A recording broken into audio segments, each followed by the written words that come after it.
This is a strong viral sports documentary concept, but before rewriting/expanding it, I need to flag something important. A lot of the key events in this script appear unverified or fictionalized. For example, Cristiano Ronaldo attending a Roland Garros match for Alex Eala, the hug on court, Instagram post, whispered conversation, specific crowd numbers, DJ snake pendant, etc.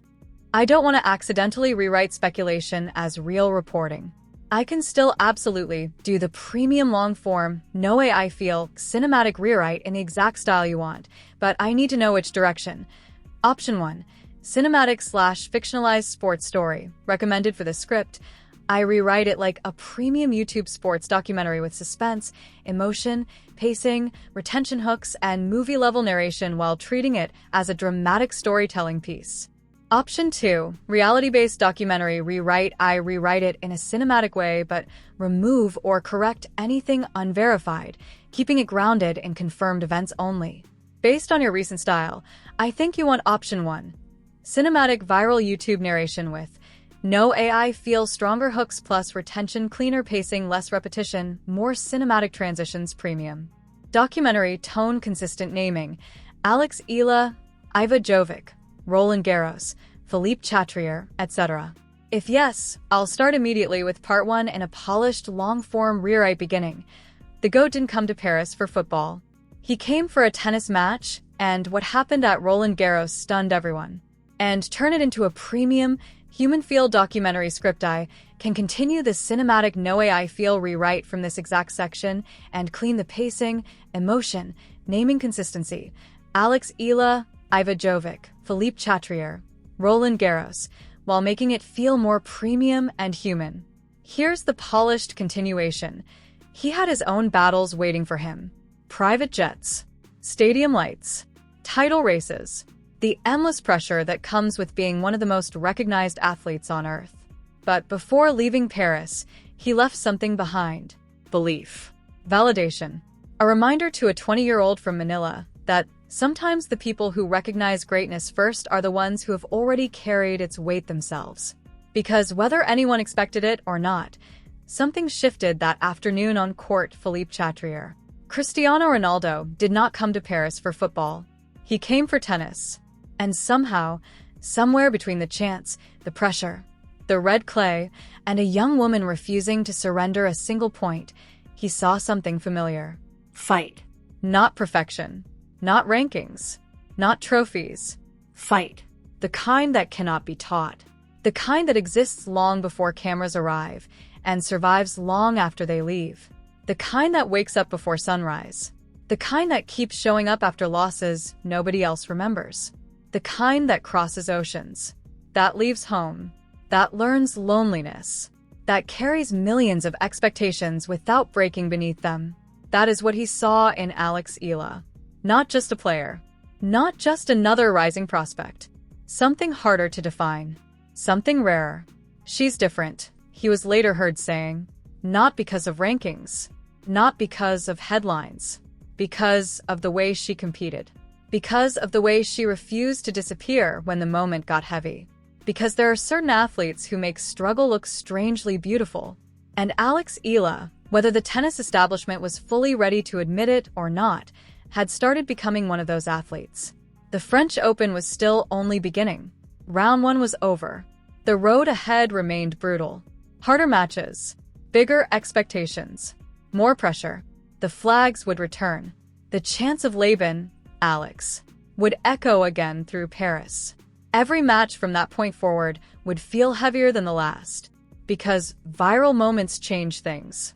Suddenly the audience grows. The stakes grow. The scrutiny grows. People who had never watched tennis before were now watching highlights.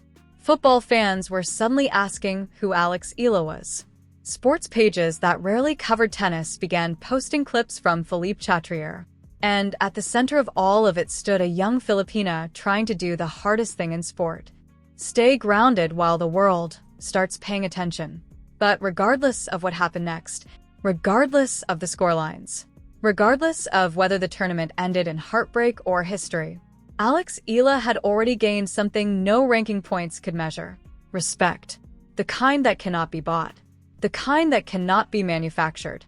The kind that arrives only when someone who has climbed the mountain recognizes the climb happening in someone else. Cristiano Ronaldo had conquered football, Champions League nights, international trophies, moments of unbearable pressure in front of entire nations. He knew what greatness demanded. He knew what sacrifice looked like. And for one afternoon in Paris, he looked at a 20-year-old fighting on clay and saw echoes of something deeply familiar. Maybe that is why the moment resonated so strongly. Because sport, at its best, creates strange bridges. Football and tennis. Portugal and the Philippines. A global icon and a rising star. Different worlds. Same language. Discipline. Pressure. Belief. The image of Ronaldo applauding from the stands would spread everywhere.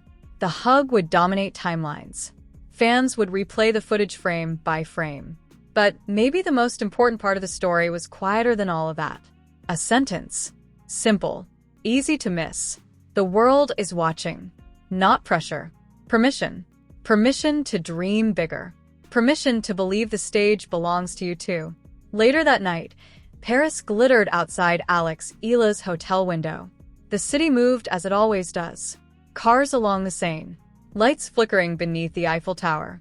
Crowds drifting through cafes, unaware that somewhere nearby, one of the biggest moments of a young athlete's life was still settling inside her.